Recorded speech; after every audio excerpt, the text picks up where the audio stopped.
I've been thinking about how I listen to my music, which for the majority of us is going to be in a mobile fashion, in a mobile way, meaning playback from my phone, in the car, um, with headphones,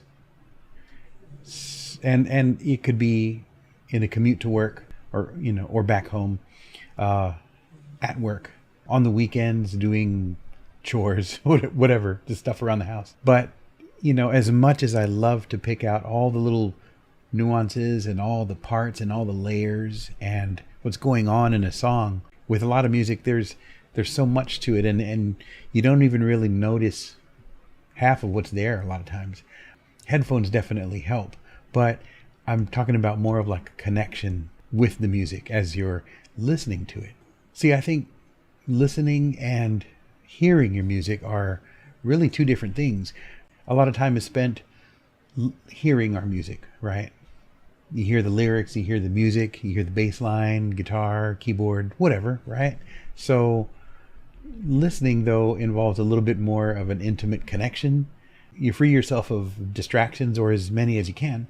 Um, and the more that you allow yourself to do that, the more focus that you have on the music. And you start to really hear and understand and appreciate music, the different layers and the different things, and everything that's going on in that song. It's very cool, and it also makes you realize, you're not doing that a lot when you're hearing your music, and that's totally fine. I mean, that's life. We're busy. We're doing things. We still want to hear music, but we can't devote all of our time or energy to it. But it is nice to think that you can. And anyway, I've been thinking about that a lot more recently, and how much I would really like to just devote, a space in my home, or or even just some time to just kick back, listen to music on a good system or headphones, and really appreciate the music. The more I think about that, I also think about where I listen to my music, or the more I think about my music source. Like I mentioned, from my phone, through a paid subscription to a service that you keep your library in, and that's also fine. I mean, who am I to complain, right? With everything that we have, everything's a subscription, to watch movies and shows, or to save your library of videos or movies or whatever. The same thing with your music and your songs and your albums. However, it's not completely out of our hands. We still have some control of that. If you have a CD collection, or if you have a vinyl collection, that's awesome. Or even a reel-to-reel collection, whatever it is, that's yours. No one can take that from you, unless you get robbed or something, God forbid. But that's yours, and you don't have to pay a subscription for it. And it's awesome, because that's your music no matter what. And it's really cool to think that you can, when time allows, listen and appreciate your music on your own time. So this CD player, and I've been wanting a CD player for a good while. We used to have them back, right? Like when they come with like a little micro system, speakers, CD player built in, little AM FM tuner.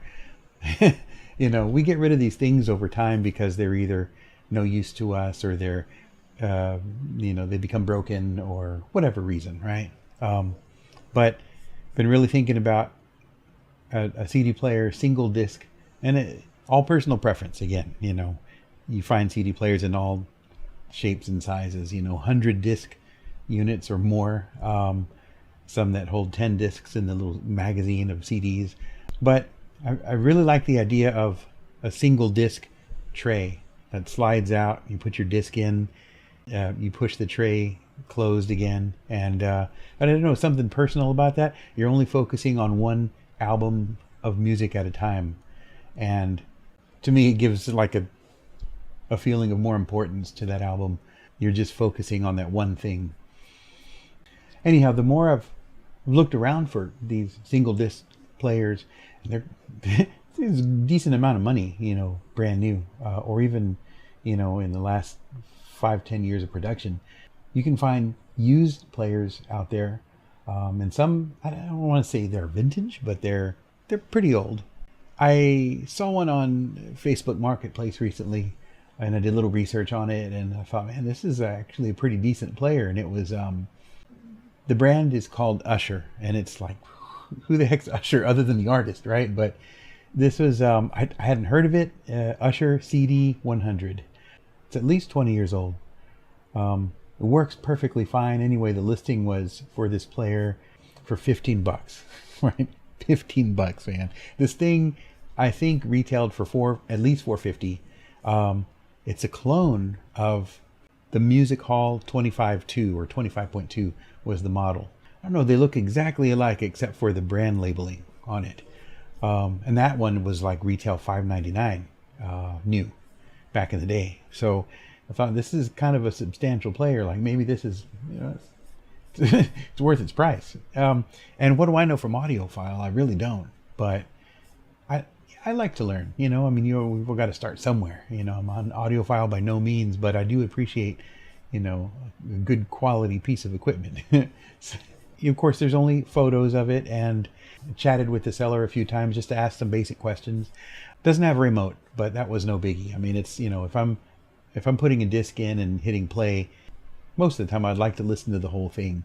There's some discs where I don't necessarily want to hear all the songs on it, but maybe that'll force me to listen to the other songs and appreciate those more than I had before. But anyhow, coming to pick it up, and it's pretty fair. It's like a full-size player, but it's also heavy. I couldn't believe, how heavy it would be. I don't actually know the weight. I want to say it's something like 15 pounds. But the front, in the photo again, it looks like it's, silver painted plastic and the black frame or the black chassis. But it's, I'm hard pressed to find a piece of plastic on this thing.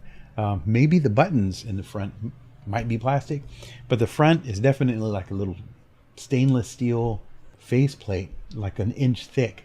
And it's got this little round, little porthole shaped window, just a round display window right in the middle. And it's like a little LED, like little dot matrix display or whatever.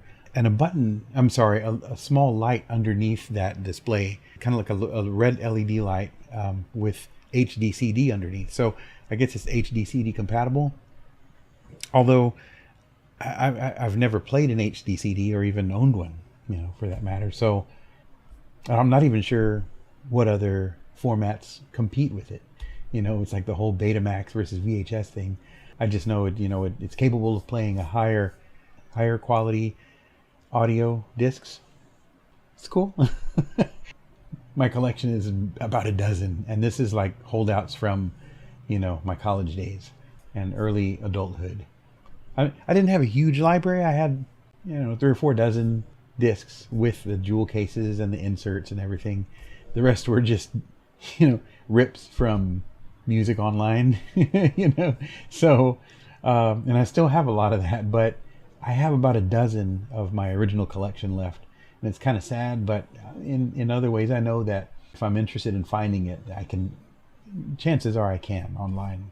That's always a plus. So I can always build my collection just like I do, let's say, with a vinyl collection. But it's nice to know that, I have a start now, a unit to play back the CDs, a space in my home to listen to them. And I look forward to listening to my collection. It's nice that I can just play it on my own time, offline. I don't have to pay for a subscription, and I can build my collection over time.